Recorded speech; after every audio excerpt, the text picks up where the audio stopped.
നമസ്കാരം. എല്ലാവരും പെട്ടെന്ന് ചോദിക്കുന്ന ഒരു ചോദ്യമാണ്, നമ്മൾ ഒരു വീട്ടിലേക്ക് എയർ കണ്ടീഷണർ വാങ്ങുമ്പോൾ അത് 5 സ്റ്റാർ വെക്കണോ 3 സ്റ്റാർ വെക്കണോ എന്നുള്ളത് എല്ലാവർക്കും ഒരു വലിയ കൺഫ്യൂഷൻ ഉള്ളതാണ്.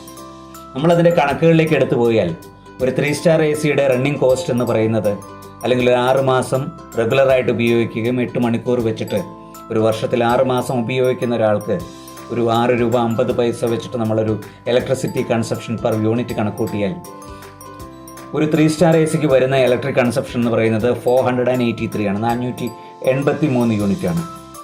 അത് കമ്പയർ 5 സ്റ്റാർ എ സിയുടെ 1.5 ടൺ എ സിയുടെ കമ്പയർ ചെയ്യിക്കുമ്പോൾ ഇതേ കാൽക്കുലേഷൻസ് വെച്ച് തന്നെ വരുന്നത് 393 യൂണിറ്റാണ്. അപ്പോൾ സാധാരണഗതിയിൽ നമ്മൾ നോക്കിയാൽ 393 മൈനസ് 483 എന്ന് പറയുമ്പോൾ 90 യൂണിറ്റുകളുടെ വ്യത്യാസമാണ് രണ്ട് എ സികളിലും തമ്മിൽ, നമ്മൾ 3 സ്റ്റാർ എ സിയും 5 സ്റ്റാർ എ സിയും തമ്മിൽ വരുന്നത്. അപ്പോൾ അതിൻ്റെ കാൽക്കുലേഷൻ എടുത്ത് നോക്കിയാൽ നമ്മൾ 6 രൂപ 50 പൈസ വെച്ചിട്ട് 90 യൂണിറ്റിന് കുറയ്ക്കുകയാണെങ്കിൽ നമുക്ക് സേവിങ്സ് വരുന്നത് 585 രൂപയാണ്.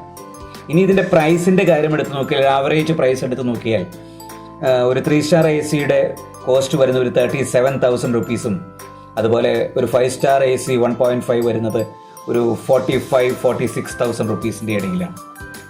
അപ്പോൾ സാധാരണഗതിയിൽ നമുക്കിതിൻ്റെ ഡിഫറൻസ് വരുന്നത് 8,500 രൂപയാണ്.